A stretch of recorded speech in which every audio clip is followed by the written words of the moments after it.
the last class, we saw how to solve problems related to stability.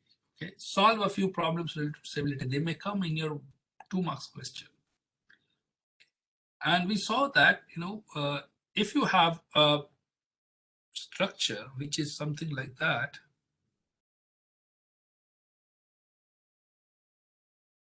there is a hinge here, and there is this roller support, and there is also a roller support here. Roller or hinge, but roller is better, yeah. Now, if you put a load from the top without a spring at the center, the structure is going to completely, with even slight amount of P, it is going to go like this, right? But for a structure where you have a spring,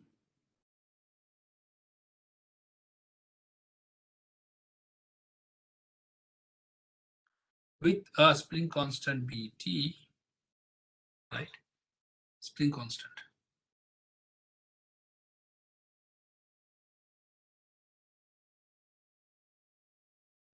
Now with the spring constant Bt, you can hold some amount of P before you go for large deformation, right?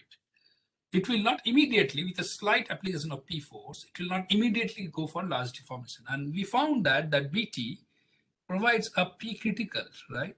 After which the system will start having large deformation. That P critical is 4Br by L.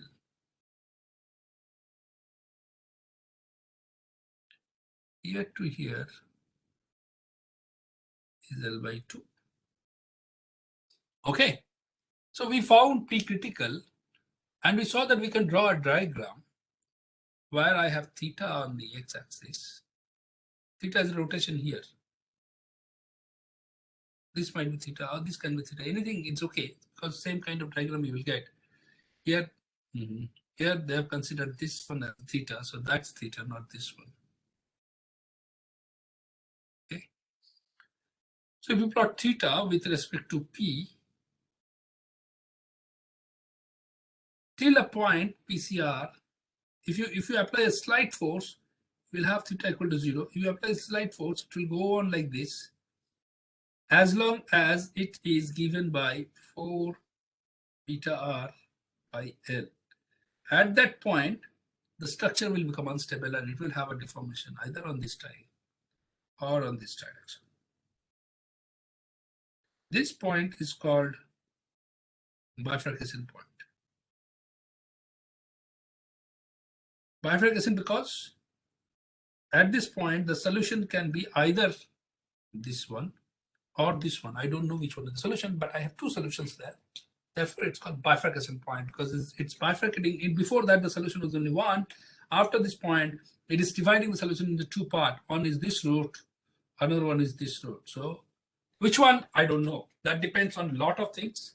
And these things are very difficult to measure. It will depend on the homogeneity of the beam or the structure that is there. It will depend on the joint conditions. It will depend on the friction at the joint. So a lot of things it will depend on. So if you assume everything to be ideal, if everything is ideal, then you do not know which direction it's going to go. That's not known. Okay. Right. Now we are going to use the similar kind of theories for columns because columns also take axial load, but this is axial vertical load along gravity. Okay.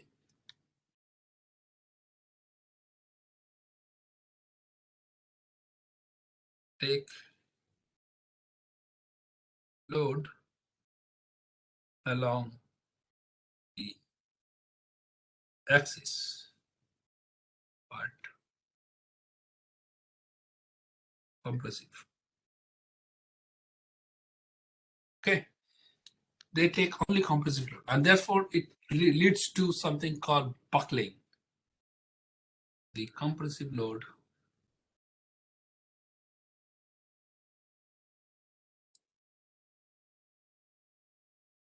leads to buckling, and that's important. This is what we're going to learn here. What is buckling? Okay. All right. Now, columns are used everywhere. In our everyday life, we might see hundreds of columns. They are used in industrial structure like this. These are columns because they carry vertical load. How they carry vertical load? If your structure is loaded with some wind load here, let's say, some wind load have hit the structure. The beams, these plates or these, roof will transfer the load to the beams here or the truss members here. Okay. It will transfer to the truss member. Once it is transferred to this truss member, it will be transferred to this truss member and this truss member. This and this from that side. Once it goes to this truss member, you know that all loads that comes to this truss member converts to these points, right? It converges to the support points. So these are the support points. And from the support points, they move down by the column. Using the column, they move down to the soil. And as you know, soil absorbs all kind of load that comes, right? So it goes to the foundation. Now the load that the column transfer is always axial load to the column. Okay. It can be, there can be slight movement. We are not considering that right now. We consider that in the next class. There can be movement also. If it is a truss member, there won't be any movement coming. But if it's a building like this, there can be a movement coming also. Because if this joint is a fixed joint between the beam and the column, if the joint is fixed, then in that case, the beam will transfer a moment also to the column. But if it's not fixed, it's simply supported, it will not transfer the moment. It will transfer only the vertical forces that is coming to the column. Okay. All right. So the column has to carry vertical axial compressive load as well as the movement in cases where movement arises. Now, what happens when you put a compressive load? Okay, another example is a water tank. Okay, this example, if you come to IIT Madras, you will see there is a water tank beside CRC, right? So this part of the water tank is designed as column. This is the tank which holds water, but this is designed as column. Okay, because it will always carry compressive load. All right. Now, when you design a column, you design is, if you want to do raw thumb rule based designs where you don't want to do analysis, but you want to just finish the design, or you want to have some idea about the design, columns are divided into three types. One is short column, one is intermediate column, and the other one is long column. Okay. What is short column, intermediate column, long column? Okay. The point is, this depends on something called slenderness ratio. Okay. I'll talk about slenderness ratio later, but they all depend on slenderness ratio.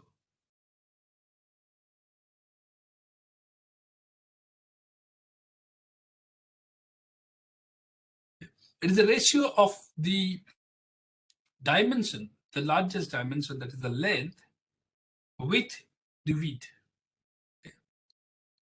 If we divide that, and if that is very high, around greater than 80, you see here, greater than 85 and all, then it is called long column. The characteristics of long column is they will certainly fail in buckling. Okay. Now, if it is lesser than 30 or something like that, 30 to 35, it is lesser than 30, 35, then it is called short column. And this short column characteristic they don't fail by buckling, rather they fail by design, in the sense they fail by maximum stress criteria. So they cross the maximum stresses. Okay. And in between this 30, 35 and 80, 85, you have something called intermediate column. And for them, you don't know whether they're going to fail by buckling or by stress. Okay? That's where your critical analysis comes in. Okay.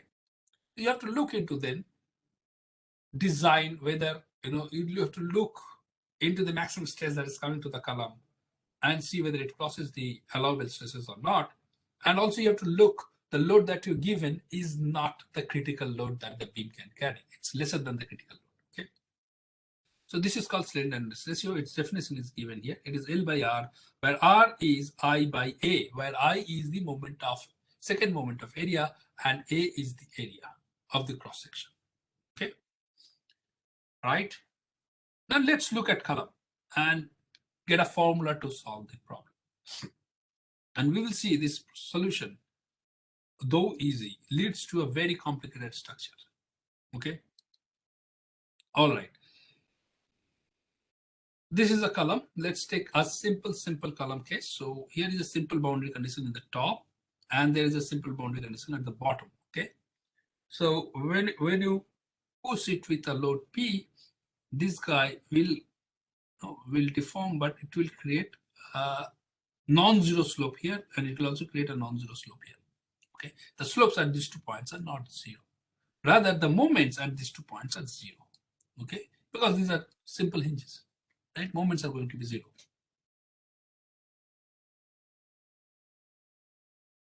I'll answer your question, Kanidas, a little later. Okay. Now, when you put a load here, it will definitely going to buckle. This only after it crosses its critical load. We have seen that, right? After critical load, only there is a instability that comes into the structure. Now, let's formulate this. So this is the structure. There is a P load here. There is the same P load here. Okay, this is going to be equal to P. Right, and the length is given by L. This is my length, and this is my x0 y0 position, and let's say this is my Q point where I want to do an equilibrium. So I took a free body diagram there, and the free body diagram will tell there is a P force that will be acting here, right? And then there will be some movement that will be acting, anti-clockwise movement to be positive. Now if I write the formula here, my anti-clockwise movement to be positive m plus what is the moment acting? P into y. That is also anti-clockwise. So plus py is equal to 0. And that gives me m is equal to minus py. So moment here is going to be minus py. And we know that moment and deflections are related. Ei d squared y by dx square is equal to moment, and that's going to be equal to minus py. Okay. So I can relate it. Differential equation now comes out to be d squared y by dx square plus p by ei. So this ei comes here, p by ei into y is equal to 0. So this minus comes this side, becomes plus. So that's my governing differential equation for a column. And it will be always that you can solve this problem only when you know the boundary conditions. And you will know 2 boundary conditions that you need to solve this, because this is a second order differential equation with a constant coefficient. This is a constant coefficient. That's also a constant coefficient here. Okay.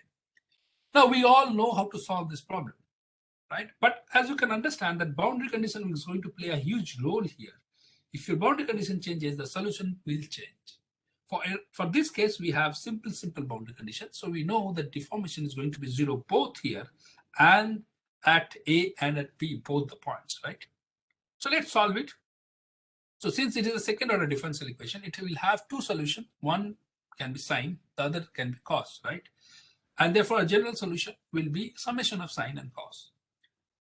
Let's write P by EI as lambda squared. So it becomes lambda square y equal to 0. Remember that P is positive, EI is also positive, right? So it's going to be lambda square. I can write it. Now we will assume a solution. We have solved this kind of problem in our first year.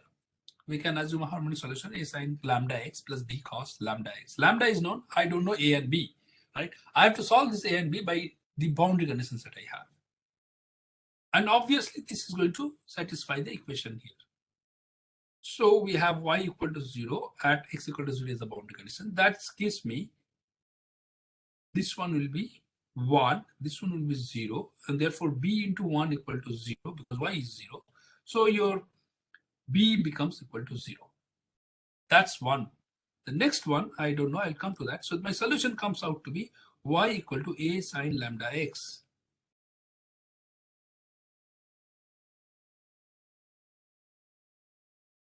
Okay, so my solution becomes at 1 minute. Now we have the second boundary conditions, y is 0 at x equal to L, right? If I do that, so A sine lambda in place of x, I put L. So A sine lambda L is equal to 0, right? Since A cannot be 0, if I put A equal to 0, then my solution y is 0 for all P, right? I don't want that because B has already come out to be 0. If I put A also to be 0, my solution y is going to be 0 for all P. And that's not true. That's not a solution. Therefore, I will have sine lambda L to be 0. Now, if I put sine lambda L to be 0, I know that for what kind of lambda L, what values of lambda L, sine goes to 0. So those values are 0. At sine 0, it's 0. At sine pi by L, it will be sine pi L by L. So that will go to 0. Therefore, sine pi, it is also going to be 0. 2 pi by L and so forth, so on, so forth. So at n, it will be sine n pi by L, right? And I know that pi square, lambda square is equal to p by ei. So that's going to be n square pi square by L square. Therefore, p critical, right, at which it will buckle is n square pi square by L square ei. Okay, this is called Euler buckling load. It is called Euler buckling load for simple supported column, right? And now if you put n equal to 1, you get the first Euler buckling load. You put n equal to 2, you get second Euler buckling load. That will be 4 pi square ei by L square. If you put n equal to 3, that will be 9 pi square ei by L square for third Euler buckling load, and so on and so forth. For nth Euler buckling load, you get n square pi square by L square. Okay. All right, so let me finish a little bit. These values are called eigenvalues of the system or eigensolutions. So Euler buckling load are the eigensolutions of the beam, of the column, right? And at each of the eigensolution, the column will take a particular shape. So for first mode, this is called mode also. So these are mode, right? So you have n equal to n square pi square ei by L square, right? And your y equal to a sine n pi x by L. So when you put n equal to 1, we have PCR. Okay, I made a mistake here. It's not n, it's PCR.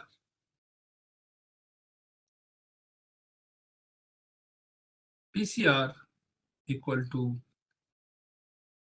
1 square pi square ei L square. So that is pi square ei by L square, right?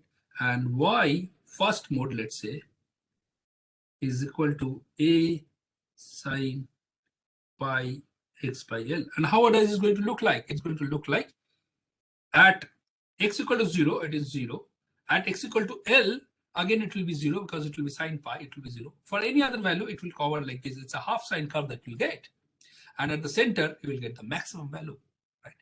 A is an arbitrary value. You can put it to be 1, you can normalize with something. It's an arbitrary value. Now for n equal to 2, your PCR will come out to be 4 pi square ei by L square. And y2, that's called the second mode, is going to be look like sine a sine 2 pi x by L. So at x equal to 0, it is 0. At x equal to L by 2 also, it will be 0. And at x equal to L, it is 0. So it's going to look like a full sine curve, right? Please note there is something here where it crosses 0, and that's called node of the solution. Okay? This is your first mode.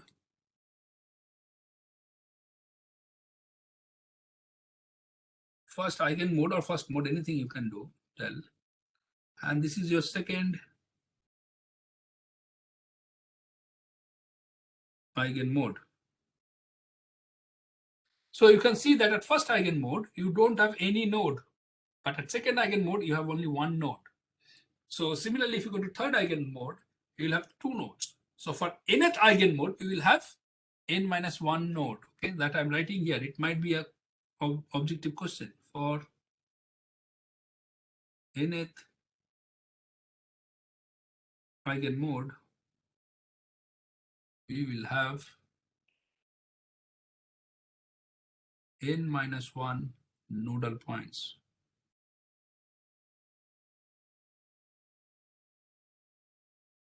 So when the beam will buckle, it will show a 0 point here. So for nth eigenmode, if the beam buckles, it will show n minus 1 0 points. Okay. So let us consider a column here and let us give a P force here. Right? So I'm increasing P. Let's say this is my deformation at the center. Okay. D center. And I'm increasing P. And if I increase P, what will happen? When P is 0, it is 0, right? Deformation is 0. P increases a little bit, deformation is still 0. Increase a little bit, deformation is 0. As long as it is below Euler buckling load, it will remain 0, right? At Euler buckling load, let's say PCR. PCR, I'll put 1, first mode. At that point, the beam will start having large deformation like this. So the force deformation criteria, a force deformation diagram is going to look like this. It can go this direction also. So this is your bifurcation point.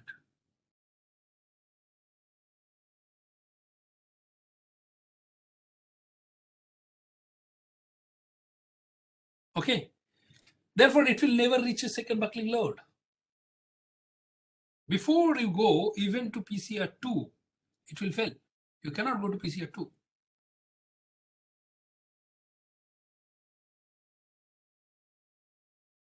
Let's say there is PCR2 here.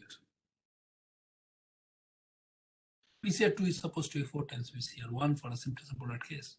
So it's not in scale. But if you hold this point with your hand, let's say you have a scale and you hold this point with a hand, right?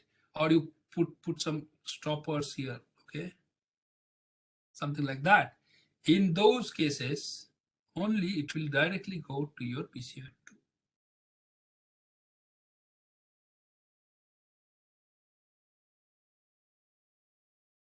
Okay? Otherwise, it will not go. So remember this, okay? Don't forget that. Okay, let's start again. Yeah, so this is the diagram that I was showing you right now. So this is called force deformation diagram for the column, and it's going to be stable equilibrium as long as within PCR. After PCR, it goes to unstable equilibrium. It can have two solutions. Okay. Now PCR, the Euler buckling load depends on few things: material, length, and cross section. These three things. Obviously, it's also a function of boundary condition, but given the particular kind of boundary condition, it will depend on the material that you are choosing. It will depend on the length, and it will also depend on the cross section. That means I, moment of error. Now here comes the important point of the slenderness ratio, right? So you have two ways. One is your stress at the Euler buckling load is going to be PCR divided by A, right? The stress. I'm assuming area is not decreasing or increasing. Compression area is supposed to be increased. Is it going to be equal to pi square EI by AL square, right? Which if you do a little bit calculation, you can write as pi square E by L by R square, where R is root over of I by A, which is here I, here is A, right? Root over of I by A is R. It's called slenderness ratio. This L by R. Okay. Now, obviously the stress, maximum stress at the critical load is going to be look like depending on L by R for a particular choice of E and a boundary condition. And if you draw that curve, you look like this. So for the values below, for the values which are below 80 something, it depends on the material. It might be 80, it might be 85. Your buckling load is higher than the stress carrying capacity. So the stress that comes, buckling stress, is higher than the stress carrying capacity. Therefore, the structure is going to fail in stress. After that, your stresses are lower. Therefore, the structure is going to fail in buckling or deformation. Okay. All right. So let's do, okay. For boundary conditions, for different boundary conditions, we'll have different buckling loads, Euler buckling loads. Please go to the book and see how for other different values. Book will also solve for this problem, but the book will not solve for these two problems. You can solve yourself. They are not difficult. It's the same equation you have to use with the different boundary conditions and solve them. Okay. For this, we have pi square EI by LE square. For this, we will have pi square EI by 4 LE square. I'll enlarge a little bit. Okay. 4 LE square is going to be first Euler buckling load for this.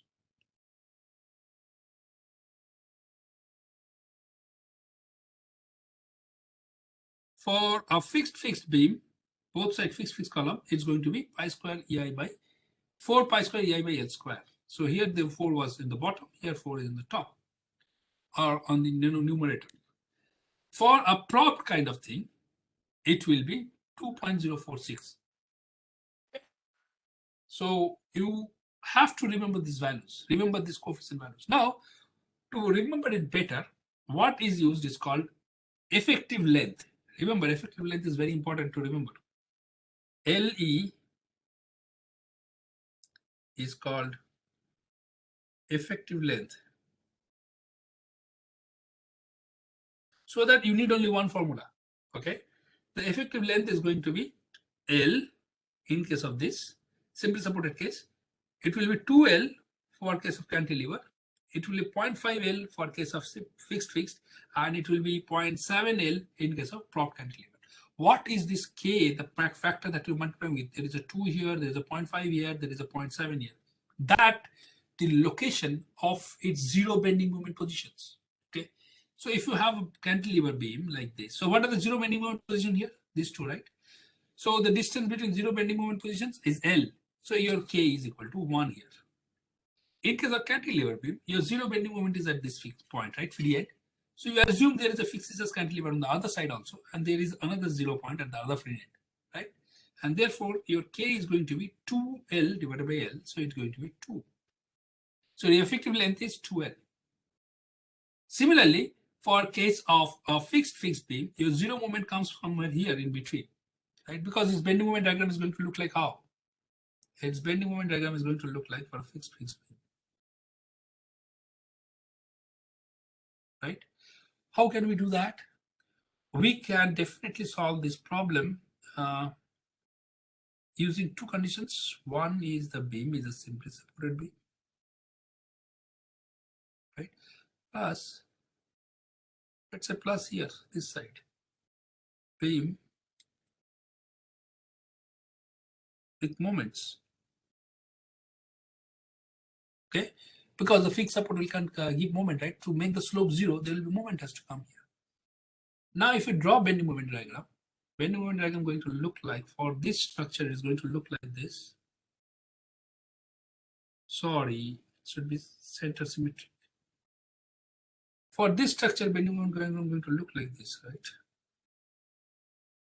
Now, if you combine them, your bending moment diagram is going to look like this.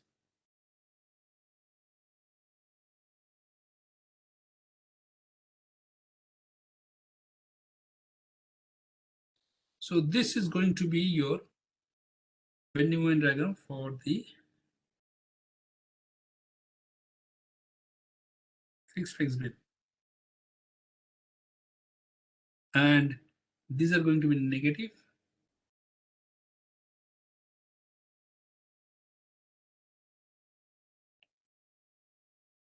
This is going to be positive. This is sagging, that is hogging. Okay. This portion and this portion is hogging. That's going to look like your bending moment diagram. And your bending also going to look like that. So there is a zero bending moment at this point and at this point. Okay. These are called point of contraflexion. Right. So these points of contraflexion will stay here and here. And the distance between them is 0.5 L. And therefore your K factor here is 0.5. Similarly, for a structure like this, you have a bending moment 0 here, and there will be, because of the fixity, there will be bending moment 0 coming here, right? We have solved this problem already in the last class. I think I have the picture here. Total bending moment, where is that picture? Somewhere? Yes. Bottom. You see? Somewhere here it is 0, right? So same thing you're going to here get here. So that's around 0.7. If you see here, you will also look like it's 0.7 around, right? You know, that you have to guess. Okay. So this is 0.7. Mathematically, it will come out 0.7. So this is 0.7. So your K factor here is 0.7. Now, here you get L square, right? So instead of L square, you write LE square, where LE is KL. So you can write only one formula for that, not all formula. You need to only have one formula. This is the one formula that you have.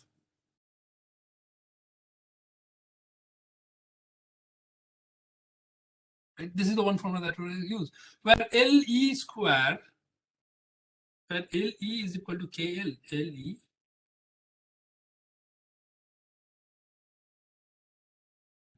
where K is given by, as I given here, 1, 2, 5, 5.7.